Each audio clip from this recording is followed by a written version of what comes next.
안녕하십니까 여러분. 네, 즐거운 강의 시간이 돌아왔습니다. 이번에 질문은 제가 SNS에서 받은 질문을 대신하겠습니다. 스님, 제가 생각하기에 기가 막힌 질문 하나 드립니다. 세상에 믿을 놈 하나도 없다고 아버지가 입춘 전까지 부적을 써서 여기저기 붙여놓고 저에게도 지갑에 넣어주셨어요.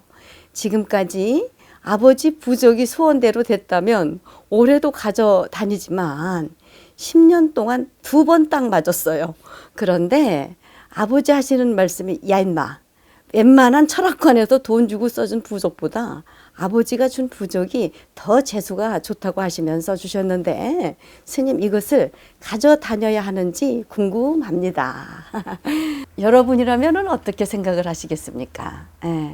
부적이 여러분 왜 갖고 다녀야 되는가 아셔야 돼요. 부적을 가지고 다니면서의 마음가짐이죠. 부적을 써준 사람과 가져다닌 사람이 이것을 같이 노력을 해야 될까요? 말아야 될까요? 그렇죠. 같은 마음으로 돼야 된다. 그런데 이런 게 있어요. 부적을 주신 양반이 정말 참나를 찾으셔서 진짜 공부를 하셔서 이것을 진심으로 내가 대승보살로서 갖춰서 이것을 썼다면 아무래도 이 가지고 다니시는 분이 효과가 있을지도 모르겠죠. 그러나 있어요. 내가 보살심으로 내가 부처의 마음으로 가지고 다니느냐 아니면 나를 위해서 이것을 내가 가지고 다니느냐. 부적은 내가 내 스스로 내가 가지고 다니는 내 몸, 내 마음, 내 생각 이런 것들이 전부 다가 여러분 내 몸이 부적이에요? 부적 아니에요? 부적이요. 그렇죠. 내 몸이 부적이 돼야 돼. 많은 데서 부적을 써서 신년에는 가지고 다니고 또 주기도 하고 하지 않습니까? 이런 것들을 여러분들이 가만히 보십시오. 누구에게 내가 받는가? 그분이 어떤 분인가? 함께 하겠다는 마음으로 이런 부적을 써서 만중생을 위해서 이 부적의 힘을 발휘해서 이 부적을 써서 주는가? 이걸 기운이라고 하거든요. 이게 뭐냐? 우리가 보이지 않는 기운이에요. 보이지 않는 기운이 이것이 발동되는 거거든요. 그러면서 내가 보여지는 기운은 노력을 해야 돼요. 내가 부족한 거를 여기서 노력을 해서 이거와 이것이 같이 만났을 때에 이 부적의 발휘를 하는 거예요. 지금 이제 고인이 되셨는데 삼성에 이병철 씨 아버님이 계셔. 그 이병철 씨도 고인이시죠 지금. 그 아버지가 이런 얘기를 했어요. 내가 너희들에게 물려줄 게 없다. 벼슬한 것이 없어서. 내가 밭대기도 없고 아무것도 장만한 게 없으니까 내가 너희들한테 줄 것도 없고 아무것도 해준 게 없으니 정신적인 글을 써서 딱 2개를 줬는데 그게 뭐냐면 성실한 거예요. 성실이 부족이라. 그러니까 이게 뭐냐. 바르게 잘 갖추고 바른 마음으로 너희들이 살아야 하느니라라는 그 마음의 뜻이었단 말이에요. 성실, 근면한 거거든요. 이런 것들이 그 안에 있다라는 거예요. 그러면 그 안에 들어있는 기운이에요, 그게. 그걸 보고 기운이라고 그래요. 이 이병철 씨의 아버님이 어떻게 정성을 들였는가. 벼가 익으면은 벼가 고개가 이게 숙여져. 그래서 그 벼를 어떻게 했냐면 그 이병철 씨 아버지는 벼를 손으로 훑었어요. 벼 하나하나 훑을 때마다 어떻게 했냐면 이 앞에다가 이렇게 끌어안고 하나 넣으면서 이 나라가 잘 되기를 우리 가정이 잘 되기를 이게 지금의 대승선을 하신 분이요. 그분은 가난뱅이를 물려줄 게 없으니까 이렇게 정성이라도 쏟겠다라는 거 아니에요. 그래서 이것을 계속 이렇게 훑었단 말이에요. 훑어서 이것을 훑은 것을 어떻게 했냐면 집에서 쪘어요. 찧어 가지고 우리가 이렇게 한 오큼 나와요. 그 한 오큼 나오는 거를 부처님한테 올렸는데 부처님한테 올리기 이전 단계가 기가 막혀. 이거를 예전에는 그 논두렁을 건너서 밭을 건너서 산을 넘어서 절에 와서 정성을 들였는데 그때 이걸 가지고 오실 때 방귀가 나와서 방귀를 퐁 하고 꼈단 말이에요.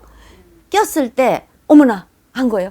어머나 내가 방귀가 꼈으니까 이거는 부정한 거야. 그래서 그 방귀 묻었다라는 생각에 다시 돌아서 집으로 가셔서 다시 그거를 방앗간에서 찢지도 않고 다시 가서 훑어서 그걸 다시 까불러서 다시 가지고 오셨다라는 거예요. 이렇게 해서 오늘날 삼성이 있었던 거예요. 이게 뭡니까? 그 속에는 정성이요, 정성 아니에요? 정성. 그걸 기운이라고 그래. 그분은 그래서 부처님의 가피로 오늘날 하나님, 부처님, 예수님 가피 다 입으신 양반이요. 그래서 우리나라 이렇게 대기업으로 성장하신 거예요. 이러한 것들을 우리가 섣불리해서는 안 되는 거예요. 그럼 우리 불제자님들은 무엇이냐 이거요. 큰 스님들이 노력의 대가가 있었단 말입니다. 이런 거 하나하나 이거 맥을 잡으셔야 돼요. 그래서 우리가 오늘날 이렇게 잘 먹고 잘 사는 거예요. 이게 뭐라? 지금 세상에 웹시대, 즉 연결이 돼 있다 안 돼 있다? 돼 있는 거예요. 돼 있었기 때문에 우리는 전부 다 하나로 보고 하나로 우리가 연결돼 있다라고 생각을 해라는 얘기입니다. 그러니 아까 그 부적 얘기했지 않습니까? 그 부적에 내가 그 정성스럽게 써준 부적을 아버지가 써줬다고 했지요? 네. 그 써줬을 때 개떡같이 써줬어도 찰떡같이 가지고 다니는 마음이 있어야 돼요. 그랬을 때는 그 부적에 영험이 있어. 무조건 다 이것을 무시하고 이것을 내가 아니다라는 생각을 하지 말아야 된다라는 이야기죠. 그러니까 우리가 부적의 이 마음씨, 우리 불제자님들은 이런 것도 한번 다시 잡아봐야 돼요. 그죠? 다 아니라는 게 아니라 내가 어떻게 가지고 다니면서 어떻게 하느냐에 따라서 부처님의 가피가 여러분 앞에 늘 이렇게 기다리고 있는 거예요. 이 부적을 가지고 다니기 이전에 모든 내가 천지 만물들에게 진정으로 참여하고 진정으로 욕심을 바르게 냈는지 또 내가 탐진치 분별을 바르게 조절해서 육바라밀 행으로 대승보살도를 닦겠다라고 원을 세웠는지 이런 것들을 여러분들이 사유하시면서 이렇게 신년에 부적을 지극한 마음으로 가지고 다니시면 부처님이 일체 신들이 여러분들한테 감흥을 하셔서 가피가 오셔요. 알아차리셨죠? 네. 예. 자, 여러분 이해가 잘 되셨죠? 그러니까 지금 이 밑에 내려가죠. 구독 버튼이랑 좋아요 버튼은 지금처럼 이렇게 내가 참된 마음으로 가지고 이렇게 부적을 가지고 다니면은 좋은 일이 온다라는 거예요. 그러니까 참된 마음으로 한번 다시 우리 같이 꾹 한번 눌러주세요. 예, 자, 나는 행복합니다. 나는 행복합니다. 나는 행복합니다. 나는 행복합니다. 나는 행복합니다. 나는 행복합니다. 나는 행복합니다.